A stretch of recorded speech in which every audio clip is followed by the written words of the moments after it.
बिस्मिल्लाहिर्रहमानिर्रहीम अस्सलाम वालेकुम। उम्मीद करदी मेरे भैन भरा ठीक होंगे। अल्हम्दुलिल्लाह असीं भी ठीक है। अल्लाह पाक तुहानूं खुश रखे आबाद रखे जी। अज दा व्लॉग करदे शुरू।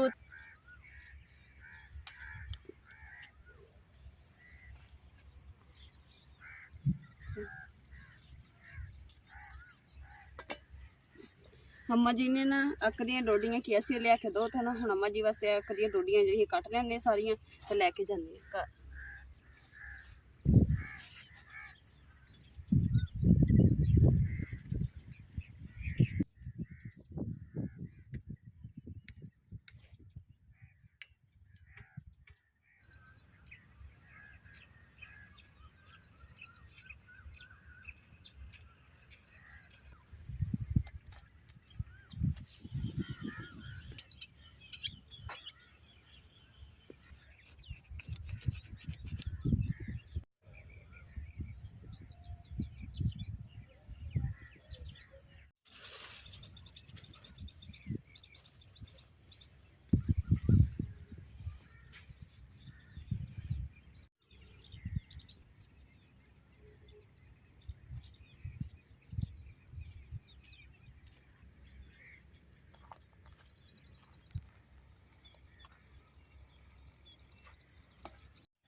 चलो जी डोडियां तो बन दित्तियां छापर दे विच। हुण हाँ हत्थ धो लैने चलदियां जी।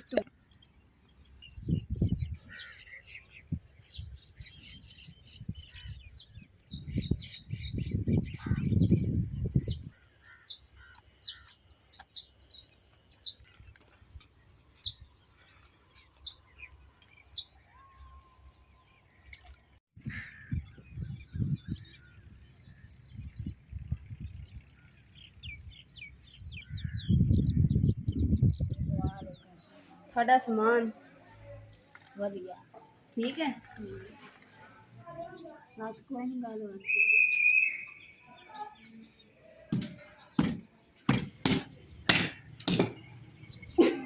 मार भी नहीं चली है। बड़ी नाजुक सी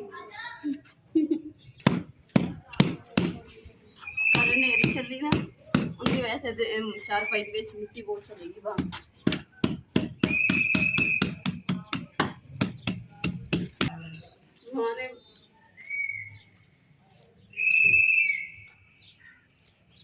वाशरूम ते पई रही ना की है उत्थे कड़ा लाख रुपया बेचा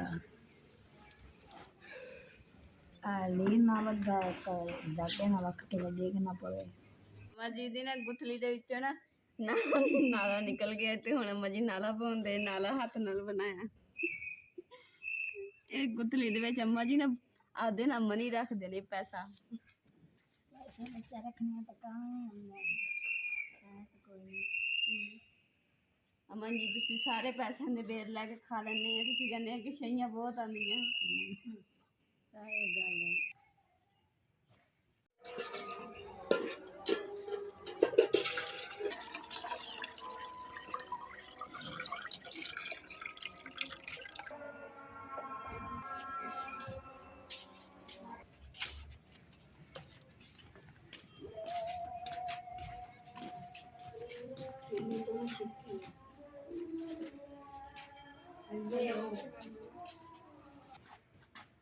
थोड़ा फासला रख लो मां जी।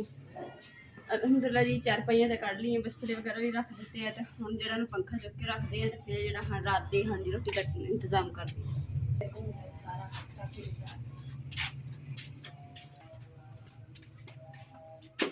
चले आया था एक घंटा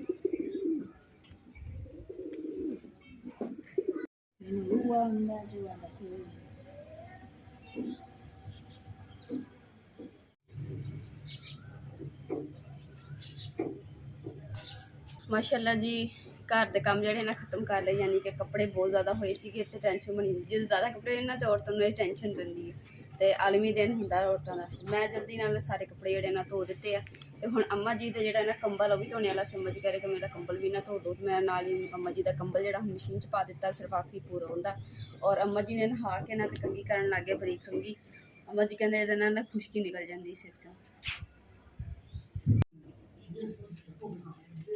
ਮਾਸ਼ਾਅੱਲਾ ਜੀ ਸਾਡੇ ਮਹਿਮਾਨ ਆਏ, ਤੁਹਾਨੂੰ ਵਿਹੜੇ ਦੇ ਵਿੱਚ ਰੌਣਕਾਂ ਨਜ਼ਰ ਆ ਰਹੀਆਂ ਹੋਣੀਆਂ। ਮਾਸ਼ਾਅੱਲਾ, ਅੱਲਾਹ ਤਾਲਾ ਦੀ ਰਹਿਮਤ। ਔਰ ਅੱਜ ਮਾਸ਼ਾਅੱਲਾ ਜੀ ਮਦਰ ਡੇ ਵੀ, ਔਰ ਮੇਰੀ ਦੋਨੇ ਅੰਮਾ ਜੀ ਘਰ ਨੇ। ਔਰ ਅੰਮਾ ਜੀ ਵਾਸਤੇ ਮੈਂ ਲੈ ਕੇ ਆਈ ਜੀ ਗੁਲਾਬ ਦੇ ਫੁੱਲ, ਯਾਨੀ ਛੋਟੇ ਛੋਟੇ ਗੁਲਦਸਤੇ, ਔਰ ਅੰਮਾ ਜੀ ਨੂੰ ਦਿੰਦੇ ਆ ਮਦਰ ਡੇ ਦਾ ਕਰਕੇ। ਹਾਂ, ਔਰ ਮਾਸ਼ਾਅੱਲਾ ਜੀ ਮਹਿਮਾਨਾਂ ਨੂੰ ਖਾਣਾ ਛਾਣਾ ਅਸੀਂ ਖਿਲਾ ਦਿੱਤਾ ਹੋਇਆ। ਹਾਂਜੀ, ਠੀਕ ਹੈ ਨਾ। ਤੇ ਹੁਣ ਜੀ ਦੇ ਹੁਣ ਅੰਮਾ ਜੀ ਨੂੰ ਜਾ ਕੇ ਸਿਖਾਈ। ਹਾਂ, ਅੰਮਾ ਜੀ ਨੂੰ ਪੁੱਛਣਾ ਵੀ ਅਭੀ ਇਹ ਕੀ ਕਿਹਾ ਮੈਂ ਤੁਹਾਨੂੰ।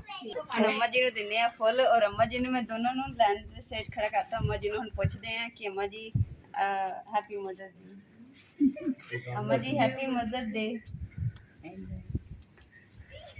Happy mother day. ਅੰਮਾ ਜੀ ਹੈਪੀ ਮਦਰ ਡੇ ਹੁੰਦਾ ਕੀ ਹੈ? ਪਤਾ ਨਹੀਂ ਮੈਨੂੰ ਉਹਦੇ ਮਾਵਾਂ ਦੇ ਦਿਨ ਹੁੰਦਾ ਹੈ। ਜੀ ਬਿਲਕੁਲ।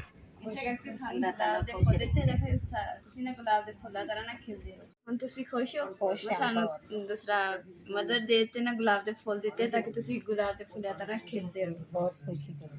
ਠੀਕ ਹੋ ਗਿਆ ਨਾ? ਅੱਲਾਹ ਤਾਲਾ ਖੁਸ਼ ਰੱਖੇ। आमीन। चलो जी, सुबह सुबह ठंडी हवा और चल रही है माशाल्लाह, बहुत ही प्यारी के ठंडी ठंडी मज़ा ही आ रहा है अज तक। और पत्ते भी जड़े ना हल्के हल्के हिल रहे हैं, और रात सारी इन्नी तेज़ हवा चली ना, ठंडी ठंडी, वो ठंड इन्नी लगी।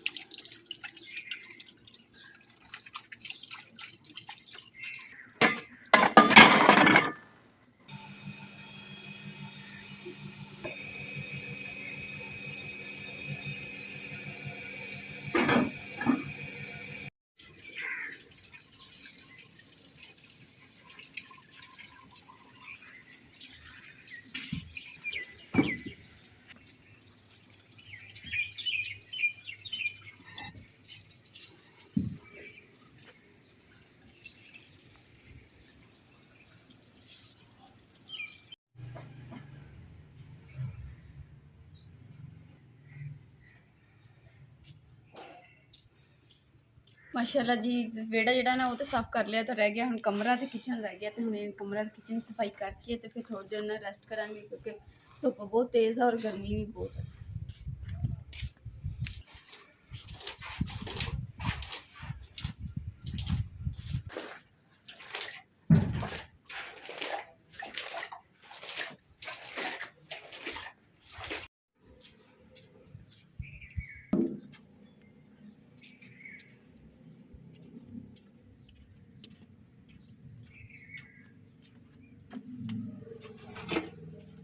ਵਲੌਗ ਦਾ ਅਸੀਂ ਇੱਥੇ ਐਂਡ ਕਰਾਂਗੇ। ਉਮੀਦ ਕਰਦੀ ਮੇਰੇ ਭੈਣ ਭਾਈਆਂ ਨੂੰ ਸਾਡਾ ਅੱਜ ਦਾ ਵਲੌਗ ਪਸੰਦ ਆਏਗਾ, ਤੇ ਸਾਡੇ ਚੈਨਲ ਲਾਈਕ ਕਰੋ, ਸ਼ੇਅਰ ਕਰੋ, ਸਬਸਕ੍ਰਾਈਬ ਕਰੋ, ਔਰ ਆਪਣੀ ਫੈਮਿਲੀ ਨੂੰ ਸ਼ੇਅਰ ਕਰੋ। ਅੱਲਾਹ ਪਾਕ ਤੁਹਾਨੂੰ ਖੁਸ਼ ਰੱਖੇ, ਆਬਾਦ ਰੱਖੇ।